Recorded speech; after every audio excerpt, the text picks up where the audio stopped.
1,000 Michiganders have died from COVID, and more than 755,000 are considered recovered. And President Biden will be visiting Michigan today. He'll be going on a tour of the Ford Rouge Electric Vehicle Center in Dearborn. No other details about the visit have been released. This will be his second stop to Michigan since becoming president. He toured the Pfizer facility earlier this year. Well, roughly 40 to 50,000 people in the United States wake up every year with facial paralysis. Brody Carter joining us in the studio after dealing with his own experience. Good morning, Brody. Good morning to the both of you. It's been 4 weeks since I was diagnosed with Bell's palsy. You can see in this picture right here, the left side of my face completely paralyzed. I can't smile on this side. Wrinkles in my forehead are gone. The eyebrow, the cheeks, the lips, completely paralyzed. It looks very similar to a stroke, and it's about as scary as if you had been diagnosed with a stroke. So this is my story, just in case you wake up one day with Bell's palsy. Showed up at the doctor's office, who said, yeah, you're my first patient of the day with some really weird symptoms. You don't want to be the guy with those symptoms. So my doctor's a comedian, which is great. It started with a simple pain in my left ear. 2 days before going to primary care, I was sensitive to light and sounds, with horrible headaches and even strange tastes when eating and drinking. My speech is all jacked up, and I look like Quasimodo, so if you don't see me for a while, that's why. Sure enough, my facial paralysis set in, and the initial diagnosis was Bell's palsy. So it can be very frightening, when you lose function. We take a lot for granted until we lose it. After bouncing around from PCPs, acupuncturists, and chiropractors, Dr. Nicholas Lannon, a neurologist with Spectrum Health, took on my case. Bell's palsy affects the 7th cranial nerve that basically runs and supplies the movements of our eyelid, our forehead, our mouth. I've got no feeling right here. I have lost muscle ability in my upper lip. When I kiss, I go to the right. Oh, happy Valentine's Day, right? The facial nerves become inflamed, and much like a bruise, it takes time to reach its peak and even longer to heal, with about 80% of people fully recovering in 2 to 3 months. Bell's palsy is hard. There's not like a definitive cure. What we're trying to do is treat inflammation, and that's why it's important to also get in early. There's signs that the earlier we start treatment for Bell's palsy, the better the outcome will be. The condition is named after Sir Charles Bell, a 19th century Scottish doctor and surgeon. Its discovery dates back even further to 9th century Persia. Today, Bell's affects roughly 40,000 people in the U.S. It can happen to anyone at any age for a number of reasons. And the face is so important in terms of eating, communicating. There's social implications even when you feel like you have this thing that you almost want to hide from the public. And that's what I did. I hid from the public, worked from home, focused on my health. And after weeks of documenting my progress, I hope this story can help somebody who's going through something similar. And if that someone is you, you've got this. Keep a positive attitude and let time heal you. Turns out eye patches are a really popular product at the grocery store. Anybody who's shown their love to me, their support, their prayers on Facebook, the response was overwhelming. You certainly helped me get through some of the hardest times. If you have any signs or symptoms of facial paralysis, it's definitely time to go to the doctor. I'm Brody Carter, Fox 17 News.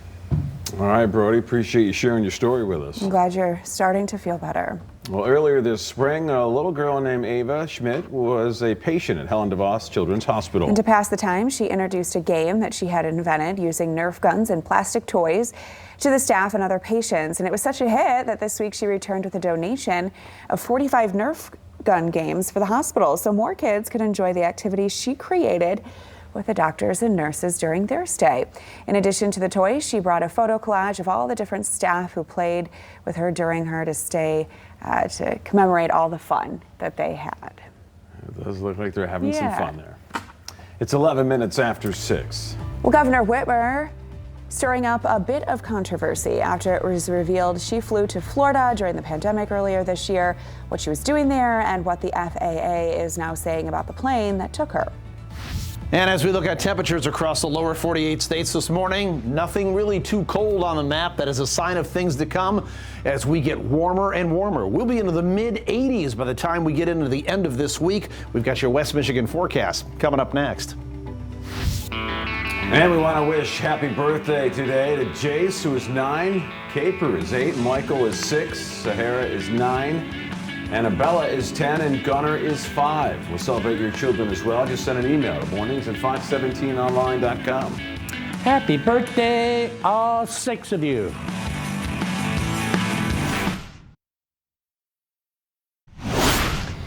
Well, more details are emerging surrounding Governor Whitmer's controversial trip to Florida earlier this year.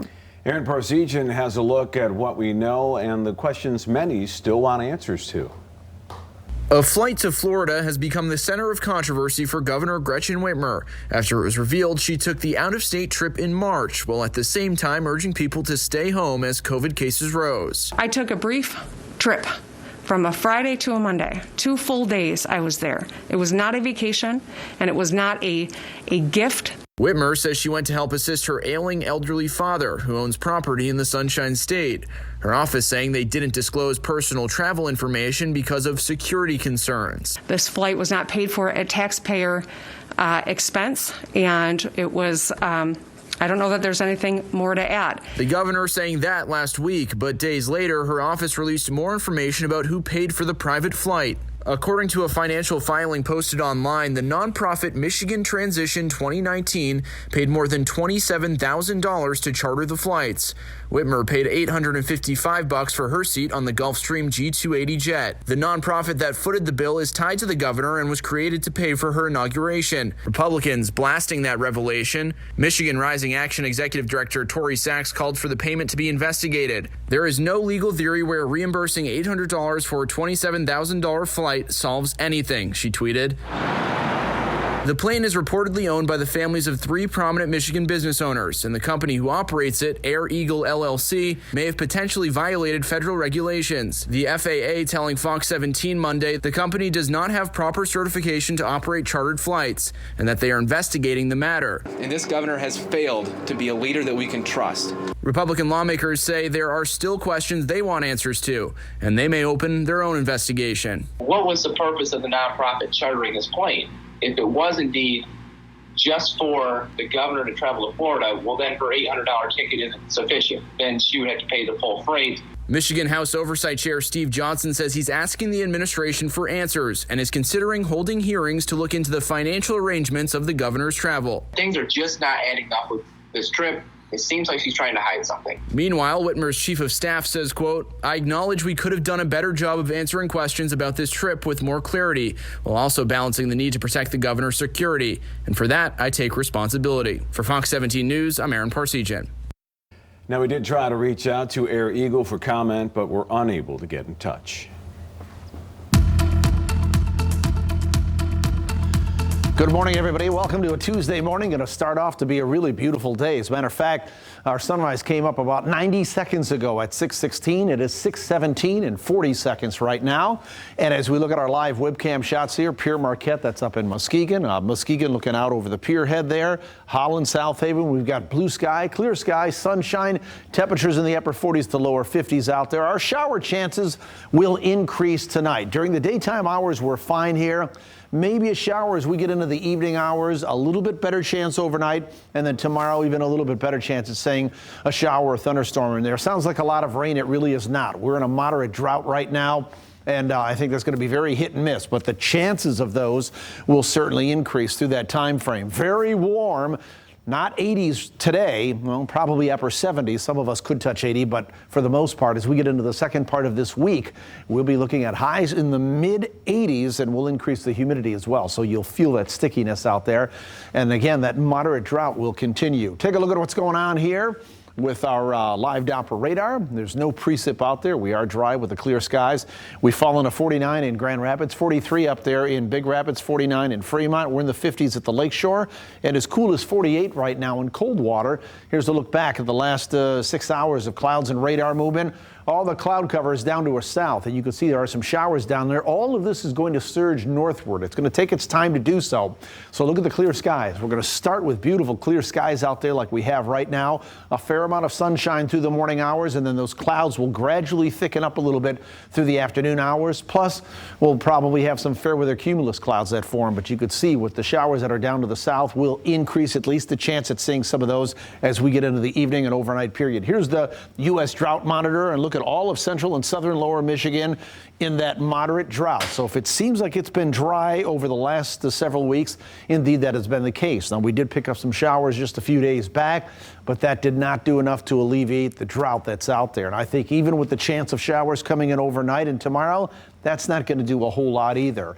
Our forecast for today, mostly sunny skies through the morning hours, turning partly cloudy to eventually partly sunny through the afternoon, but dry through the daytime hours. Temperatures in the upper 70s with an east to southeast wind at about 7 to 14 miles per hour. If you look out at the Lake Michigan forecast, if you're going out at a charter this morning, frankly, you've probably already left. But if you're going out to do some fishing or just on the rowboat or whatever the case is for the morning hours, you'll be in great shape. Abundant amount of sunshine, then we'll cut that sunshine slowly off. Waves yet again running 1 foot or less. These are the Lake Michigan water temperatures. They're about 50, 52 degrees, and winds will be out of the southeast at 5 to 10 miles per hour, ramping up a little bit out of the south at about 10 to 15 knots. So that's where we're going to be heading here. There is high pressure down to our south and east. That will lose its grip. We'll get on the return flow of that, and some of this cloud cover and this precipitation will be pumped in our way. As I said, I think we're dry through the daytime hours, but you could see where we may increase the chance of a few showers overnight and into tomorrow morning. Most of that rain stays off to our west, but the chances will certainly be there. A little bit better of a chance through the daytime tomorrow as well under partly sunny skies, but we will continue to ramp up our temperatures here over the next few days to eventually getting us into the mid 80s. And then as we go into Thursday and Friday, I can't rule out a shower, but it looks like those days mainly dry. So for today, we're in the upper 70s. Daytime hours are dry, lots of sunshine to start, maybe an evening shower, especially out over Lake Michigan, and then that gets to be a little bit better of a chance as we go through the overnight hours and into tomorrow morning. And then for Wednesday, upper 70s, a chance of a shower or thunderstorm, otherwise partly sunny. Thursday, we jump into the mid 80s with dry conditions. On Friday, we're in the mid 80s with dry conditions, much the same for Saturday. And Sunday, a chance of a PM shower or thunderstorm in there. That trend will continue into Monday, but you could see along with the increase in temperature, the overnight lows will come up, so it may be some tough sleeping weather at 65 degrees, especially if you got a 2-story house and you're not getting good ventilation through there. The other thing I'll mention is with an increase in those temperatures, we are likely going to feel increased humidity as well, so it's not going to be a dry air mass. That is a look at our forecast at 6:22. Let's take a look at traffic on this Tuesday morning. Here's Rob. Fox 17 traffic mainly dealing with construction projects that are new this week and some of them that have been around for a while. But on the expressways, we're at normal speeds going through all of the construction zones. One of them, of course, this one here causes you to take an extra detour and cause a longer trip to wherever it is you're going. Eastbound 196 closed over the Grand River. In addition to that, we've got in Grand Rapids a lane closure that was on the schedule yesterday, but now the schedule has been changed. Northbound 196, anytime 131, anytime you close a lane on 131, it's problems. Just north of I-96, this was supposed to be Monday, Tuesday, Wednesday this week. Now they said no, this will be Wednesday, Thursday, Friday of this week between 7 a.m. and 5 p.m. each day. In addition to that, each night, double lane closures on westbound 196 to the east of that bridge closure, though the westbound lanes are still open and always will be over the Grand River. They took care of that bridge like 2 years ago. But double lane closures at night this week, 8 p.m. to 5 a.m. and that includes during that period each night the closure of the ramp from westbound 196 to northbound 131. I'm Rob Westerby, Fox 17 Traffic. Rob, thank you. 6:23. It's a store where you don't have to be local to shop local. We're checking out Fig's Boutique in today's We're Open segment.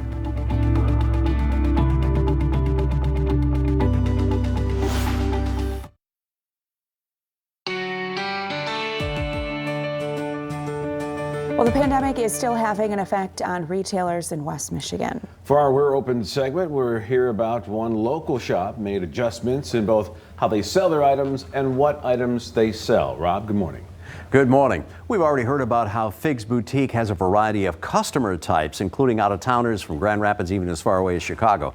People who appreciated the shop. But the store has only been open 3 years this August, so there was a lot of uncertainty when the pandemic began. When we had to shut down, we had taken in all of our spring inventory, and with not being able to, have customers come into the store, we had to get creative on how we were going to try to sell the merchandise. I try to post on social media every day.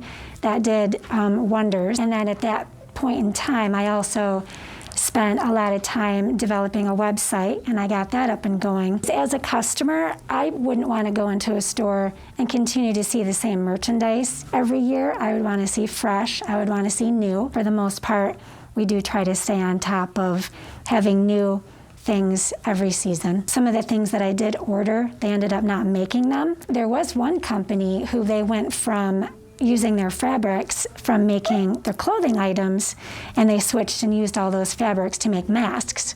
So, they were being creative too. I was a little bit light on certain types of styles that I brought into the store. With last year, there was, they cut weddings, and there wasn't the parties or the graduation, celebrations and different things that there normally is. And there's a lot of people not going into work anymore, so they don't need that, that business attire. So we tried to get, more loungewear, that type of thing, where they can wear it at home, but still, wear it to the grocery store or running around town if they need to. It's a really good spot. We really think that this location has been, the best location that we could have been in, and it's such a cute building, and everybody in the town has just been so great, and it's just, it's a good spot to be.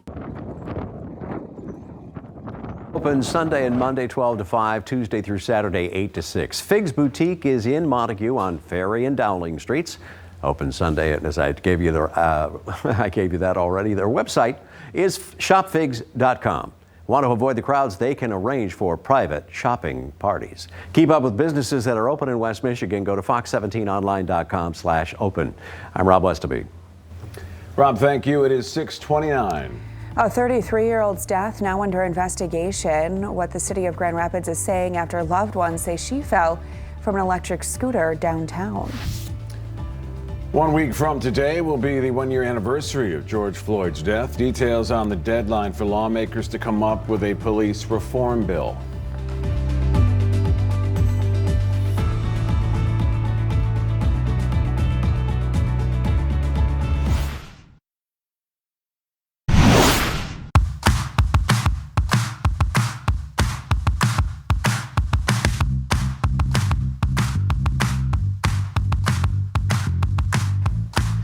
All right, 6:32 here on Fox 17 Morning News.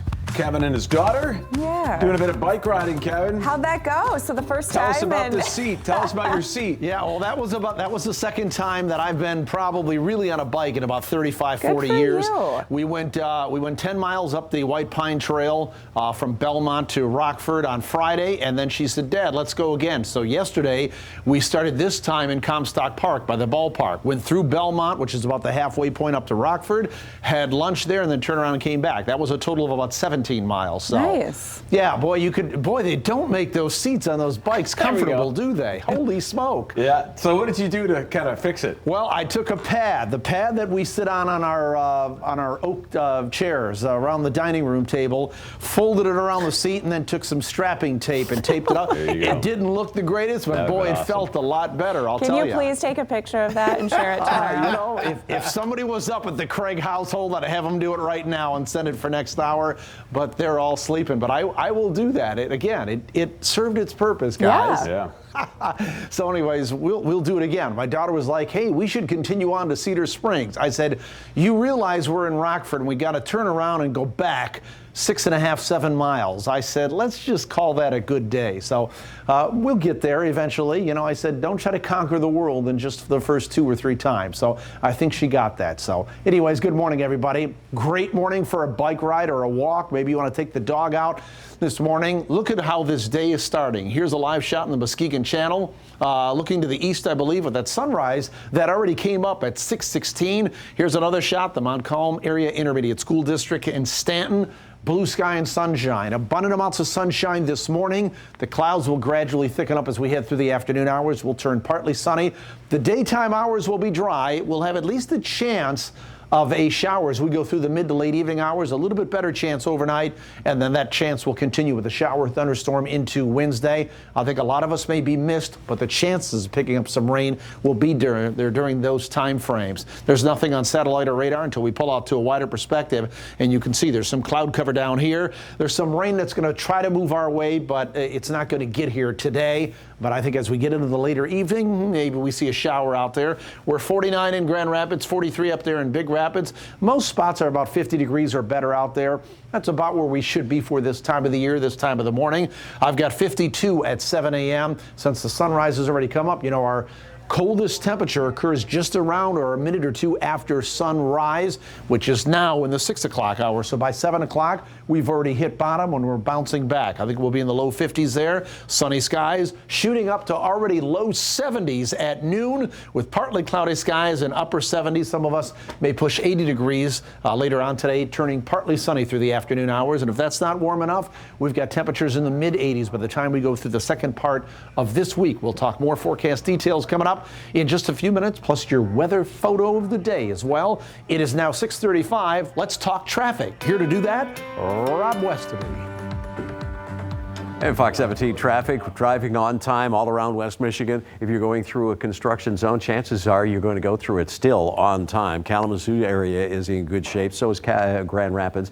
And in Allegan County, going through that sharing of the 2 lanes of traffic, northbound and southbound, on only one side of the freeway is not creating any delays along that long stretch where they're reconstructing 196. And we've got a detour that you're going to face for the next few days in the southeast side of Grand Rapids. Franklin Street has been closed for a long time. It's a multi-stage project, and now the next stage is the closure of Franklin and Fuller. Fuller has been open all of this time, but starting at 7 o'clock this morning, it's going to be closed and will be closed through the rest of the month, and you're going to have to detour yourself using Wealthy Street, Plymouth Eastern. I'm Rob Westerby, Fox 17 Traffic. Cities and states around the country are taking action on police reform, but what about on a national scale? As Britt Conway reports, lawmakers continue to grapple with a police reform bill as their self-imposed deadline approaches. May 25th, 2020, the day George Floyd was killed by former Minneapolis police officer Derek Chauvin. 1 week from today marks 1 year. His death sparked protests all over the country. No peace! But deaths of black men and women at the hands of police continued. And by President Joe Biden's first address to a joint session of Congress, he pressed lawmakers to come up with a police reform bill. But let's get it done next month, by the first anniversary of George Floyd's death. But making deadline could prove difficult. There are 2 big sticking points right now: determining the standard for charging police officers with crimes and changing qualified immunity so police officers can be sued in civil court. But 15 police unions are making moves of their own, with plans to release a blueprint for policing this week. CNN got a copy of that plan, which asks officers to be trained as active bystanders, meaning they'll intervene when they see something wrong, calling on 250,000 law enforcement members and more than 100,000 members in police-adjacent professions to take action. It also pushes each union to consider an officer's actions before defending them. They say it's a huge step for law enforcement, knowing how many people around the country have lost confidence in the police. I'm Britt Conway reporting. Support continues to pour in for the family of a woman who died in Grand Rapids over the weekend. Alyssa Heron joining us in the newsroom with what the family is saying this morning. Alyssa. Good morning. Well, relatives say that Al Yara died after suffering a brain injury. Loved ones say the 33-year-old had fallen from one of those electric scooters Friday. Police say she'd been with a friend and reportedly fallen several times throughout the night, even struggling to breathe at times. And crews were eventually called to a home off Lake Drive around 10:30 that night. But despite their best efforts, she was pronounced dead. Now she's being remembered for her loving personality, and a small memorial is set up outside of Ruby's Salon, which she owned with her mother.